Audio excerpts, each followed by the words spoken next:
untuk MC Music yang udah nge-request Infinix X-Watch H5 Pro. Sebelum kita mulai, saya cuma mau kasih tahu untuk smartwatch Infinix yang satu ini harganya low budget ya, di 237 ribuan, bukan yang smartwatch jutaan. Jadi jangan terlalu berekspektasi tinggi. Langsung aja kita mulai. Kalau dilihat-lihat untuk dia punya tampilan watch face, desainnya ini terlihat mirip seperti si Redmi Watch ya, yang seri 4 atau yang seri 5 ya. Seri 5 kayaknya lebih mirip deh. Cuma di bagian tombolnya aja berbeda, dia menggunakan press button, sedangkan Xiaomi kan dia menggunakan crown button ya. Untuk display layarnya dia sudah AMOLED.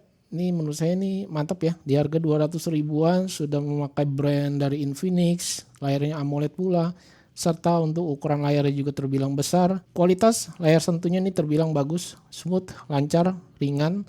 Tapi memang untuk animasi saya merasa masih agak kurang ya. Lalu saya coba ganti watch face, yang udah saya lihat dia punya tampilan bezel. Kita lihat di sini benar-benar ya terlihat simetris atas bawah kiri kanannya. Karena dia sudah AMOLED, pastinya ada always on display yang bisa kita aktifkan di bagian setting display. Di sini ada dua tampilan AOD, angka dan penunjuk. Penunjuk ini pointer ya.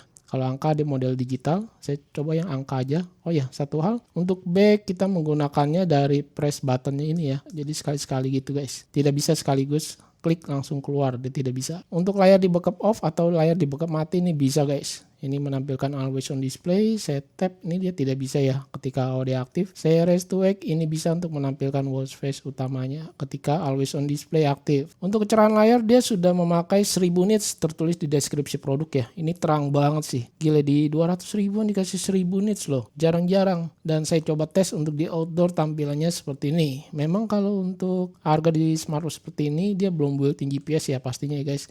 Dan fitur-fitur olahraga atau fitur-fitur outdoor yang menggunakan GPS seperti kompas baru Alti dia tidak ada. Dan kalau saya perhatikan untuk dia punya tampilan desain ini tidak terlalu tebal banget. Memang kalau saya perhatikan untuk ukurannya aja agak besar ya. Dan saya mau coba ukur. Kali ini saya hadirkan sebuah Sigmat terbaru dari saya nih. Ini baru saya mau cobain ya. Oke, Sigmat yang menurut saya nih cukup bagus. Dia tidak memakai baterai atau model digital yang seperti biasanya saya pakai ya. Setidaknya ini lebih presisi dan akurat. Mungkin di bagian untuk melihatnya aja agak sulit ya, karena dia menggunakan angka yang cukup kecil-kecil. Untuk ketebalannya sendiri di 11 mm nih. Kalau bisa dilihat ya di tengah hard sensornya. Sedangkan diameternya untuk lebar case-nya dia ada di 40 mm. Lak-tulaknya 49 mm. Ini nggak nyampe 50 mm ya. Dan strap standar di 22 mm. Oke, sekarang kita mau lihat untuk bobot beratnya ini tanpa strap. Saya buka, dia menggunakan quick release di sebelah kanannya ya. Ini. Dan saya timbang tanpa strap ada di 24,5 gram. Dengan strap 43,4 gram. Nggak nyampe 50 gram guys. Ini benar-benar ringan banget ya. Yang saya suka dari sebuah smartwatch ketika di bagian strap, walaupun dia punya diameter atau bentuk case-nya ini agak besar, tetapi dia strapnya bisa sampai patah seperti ini. Ini sangat bagus menurut saya. Jadi cocok banget kalau pergelangan tangan kamu kecil, ini masih bisa dipakai atau masuk ya. Jadi tidak ada longgar di sela-sela pinggir strapnya ini. Kemudian untuk daya tahan baterainya bagaimana nih? Sebuah smartwatch murah di harga 200 ribuan ya. Kalau saya menggunakan always on display seharian, saya tes nggak nyampe 1 hari lah. Semalaman waktu ketika saya tidur, saya nyalakan dan sensornya ini saya biarkan berjalan ya. Ini lumayan menguras daya tahan baterai sampai 22% turunnya dalam semalaman. Saran saya kalau kamu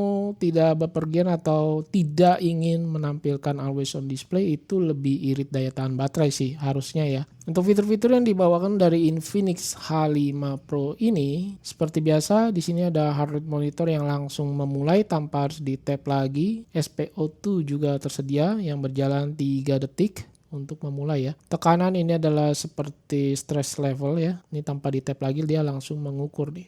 Cakep. Pengukuran sekali ketuk. Ini bisa menjalankan beberapa fitur sekaligus ya. Misalnya ini seperti heart rate, cukup lumayan lama nih, lebih dari 70 detik ya. Breath atau pernafasan nih ada. Kemudian panggilan, ini kita aktifkan untuk melakukan panggilan Bluetooth call. Saya tes menggunakan WhatsApp call dari smartphone Vivo, ini tidak bisa ya untuk mengangkat atau terhubung ke WhatsApp call-nya. Hanya memunculkan notifikasi aja. Jadi kalau untuk telepon biasa ini sudah bisa. Untuk pesan teks yang masuk, kita lihat di sini bisa menampilkan banyak pesan karakter pesan ya. Untuk fontnya sendiri terbilang rapi, tidak terlalu besar juga tidak kecil. Nama pengirim ini bisa di bagian atas serta logo WhatsApp di bagian atas, ada waktunya juga. Ini keren banget sih. Saya coba tes untuk remote kamera di sini. Oke, dia langsung memulai dan muncul ya. Saya coba tap, dia ada timer penghitung mundur, dan saya perhatikan untuk timernya sendiri saat ini tidak bisa disetting ya, atau tidak bisa dihilangkan, jadi bawaan dari smartwatch-nya. Bluetooth music ini pastinya tersedia ya. Di sini kita bisa atur volumenya, perbesar dan perkecil dari smartwatch-nya langsung, keren. Find my phone kita tes, tinggal di tap aja. Cuma untuk find my phone ini saya merasakan tidak ada getar atau bunyi ya. Kemudian kalender kita lihat, dia tampilannya bulanan seperti ini. Dan ingat untuk back dia harus tekan tombol ya.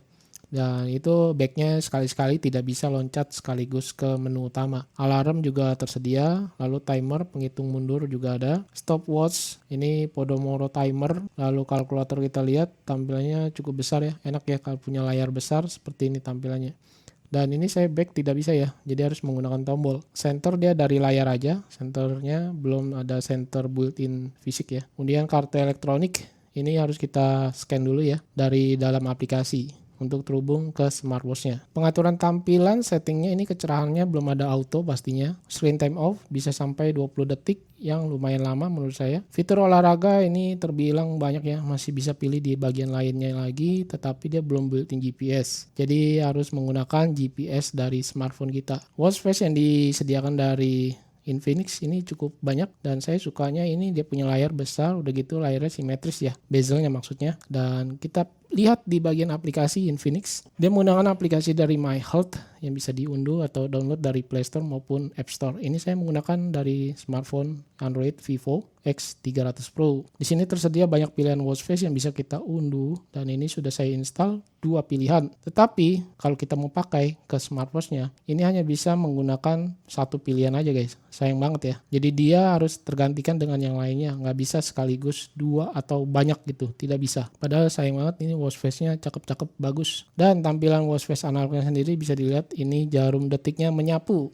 Kesukaan saya banget ya. Kemudian untuk penginstalan watch face dari aplikasi ke smartwatch ini lumayan ya, nggak terlalu cepat banget juga tidak lambat ya, lumayan lah ada di tengah-tengah tuh. Sebenarnya bagus kan tampilan watch face-nya ya, bezelnya simetris, analog detik jarum jamnya ini menyapu. Kalau saya lihat untuk di bagian aplikasi kita bisa balas pesan chat ini secara cepat ya, balas pesan cepat dari SMS, ternyata dia bukan dari WA ya. Kalau kita lihat di sini menggunakan Android, dan juga ini ada pembaruan perangkat yang bisa kita unduh ya. Tapi ingat untuk smartwatch Infinix X Watch H5 Pro ini dia sudah menyediakan garansi 12 plus 1 bulan. Jadi ini 13 bulan ya hitungannya ya. 1 tahun lebih. Mantap banget tuh Infinix. Udah harganya murah, dikasih garansi sampai 13 bulan guys. Ya menurut saya pribadi untuk smartwatch dari Infinix ini cukup recommended di harga yang lumayan murah di 200 ribuan. Dengan layar AMOLED yang super terang, brightness ini mencapai 1000 nits, layar smooth, dan dia punya watch face analognya, detiknya ini menyapu.